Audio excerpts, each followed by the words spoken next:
Good evening, this is News Mongolia. I'm Satangkort in the MNB World studio. For our top stories, COVID-19, 1,159 more confirmed cases, 4 additional deaths.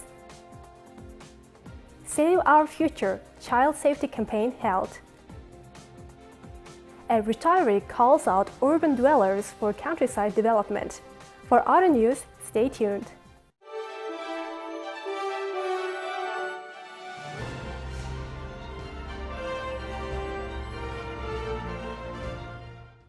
The Ministry of Health reported that 1,159 new COVID-19 cases were confirmed nationwide in the past 24 hours. The total number of coronavirus cases in Mongolia is now 141,689, and 4 more people have died. As of today, 1,159 new cases were confirmed, 11,215 patients are being treated at hospitals, and 19,171 patients are treating at home. 3,808 patients recovered within the past 24 hours. Unfortunately, 4 people between the ages of 61 to 80 died due to the COVID-19 complications. All new cases are of domestic transmission, 602 out of which were confirmed in Ulaanbaatar, and the remaining 556 were confirmed in the provinces. Among the 11,215 COVID-19 patients being treated at hospitals nationwide, 6,652 are showing mild symptoms of illness and 221 are in critical condition. As of now, 64.7% of people have received their first dose and 55.3% of people have received their second dose of COVID-19 vaccines nationwide.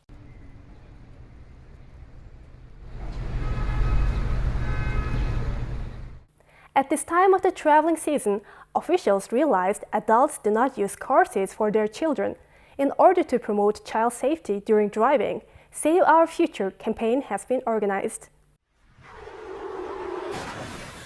The campaign was initiated by the Traffic Police Department. A recent survey showed that 70% of children who lost their lives during a car accident were not seated in car seats.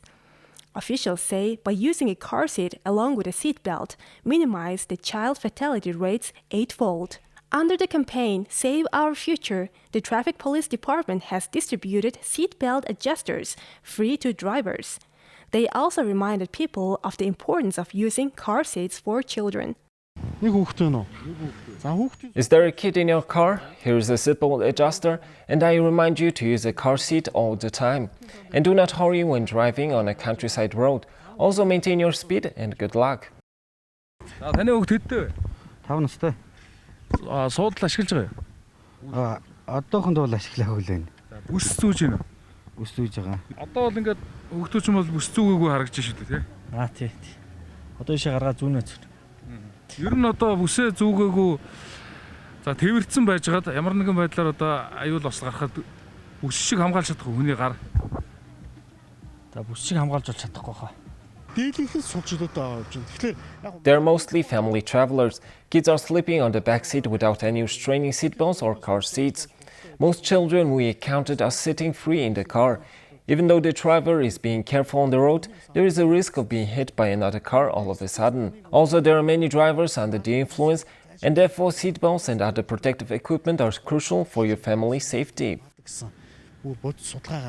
Officials report that adults are often using seatbelts, but when it comes to children, they don't think about their safety. Small children are usually seated on the lap of adults, but it puts children at a high risk. The Traffic Police Department is reminding people about child safety rules at this time of high traffic movement outside the city. Here we have a story of a retired lady who chose a countryside living over an urban lifestyle. She aims to make a contribution to her bird village and is calling out other city residents as well.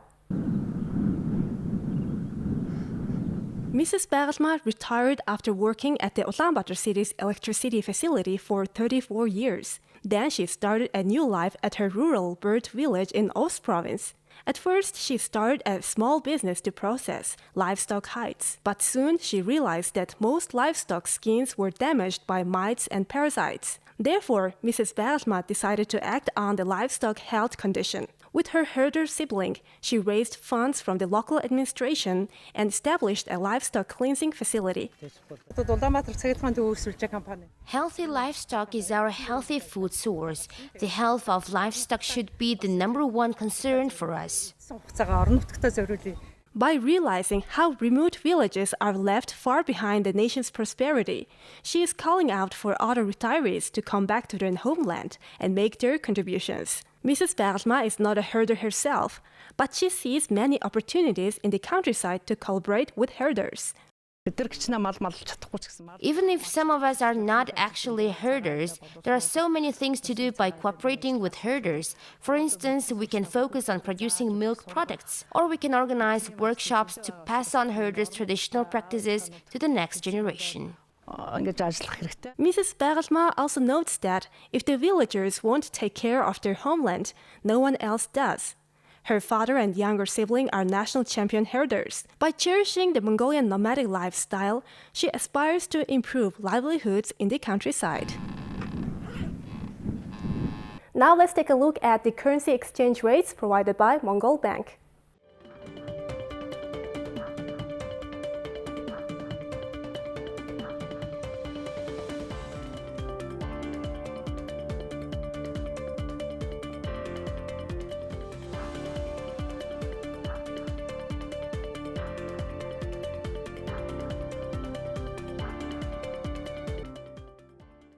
Thank you for staying with us on MNB World. Now let's take a look at Mongolia's current affairs. Taking into account the current health situation in Mongolia, the Swiss Confederation has donated 2.6 billion Mongolian tugruks worth of medical equipment to support the fight against the COVID-19 epidemic. The donated equipment landed at Chinggishang International Airport and was handed over to the Ministry of Health. The Swiss government sent 40 oxygen machines and 45 oxygen thickeners worth 700,000 Swiss francs or 2 billion Mongolian tugruks in humanitarian aid. The Swiss Agency for Development and Cooperation is also funding the purchase of 4 portable X-ray machines for 150,000 Swiss francs, that is, 500 million Mongolian tugruks. The Ministry of Health will receive the medical equipment and distribute it to the necessary hospitals, and the Swiss Cooperation Office in Mongolia is working to distribute it in a fair, transparent, and necessary manner in accordance with humanitarian principles. Special attention is paid to the use of this equipment for children and pregnant women.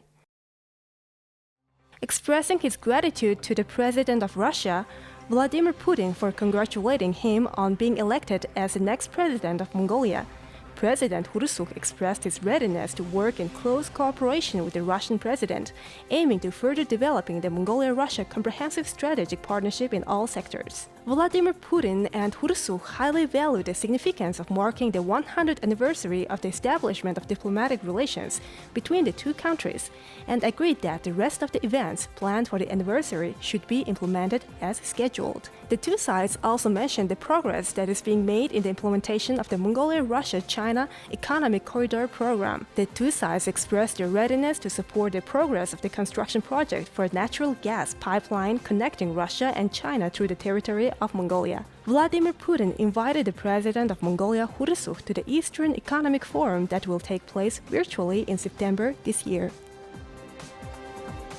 Due to a surge in COVID-19 cases in July, the Mongolian traditional Naadam festival was cancelled, only 8 days prior to the official day.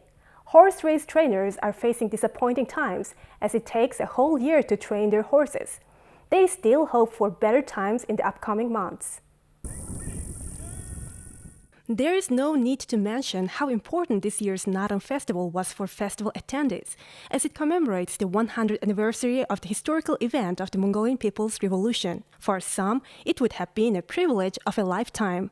However, only 8 days prior to the big event, racehorse trainers, wrestlers, and other sportsmen heard the unexpected news that their long-awaited event was postponed.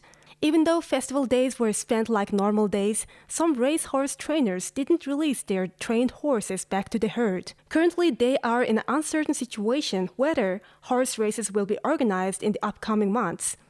With a glimpse of hope, they still want to keep their racehorses in a good shape. The Naadam Festival was announced much earlier and we were training accordingly. Then it was suddenly cancelled and we started releasing our race horses back to herd. Then we heard of a rumor about a regional horse race in August. We gathered our race horses back just in case. We understand the difficult times and respect the government's decision. Even though we didn't do any celebrations, we wore our traditional costumes and performed our customary rituals. But I felt emptiness in my heart. There were also some kid jockeys who missed their adventurous horse racing this year. We have been training hard since May. We don't mind hot or cold days, but we do the training because we love it. Nobody forced us, and horsing race is our hobby. It feels odd having no Nadam festival. It would have been nice to see the result of our all year around training during Nadam days. I want to see what I can achieve at this year's competition and go back to school in the autumn. Meanwhile, the COVID-19 situation is not easing nationwide.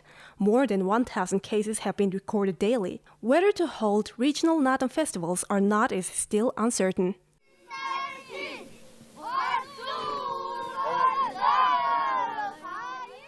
Here comes the weather forecast for the world's major cities.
This is it for today. Thank you for staying with us.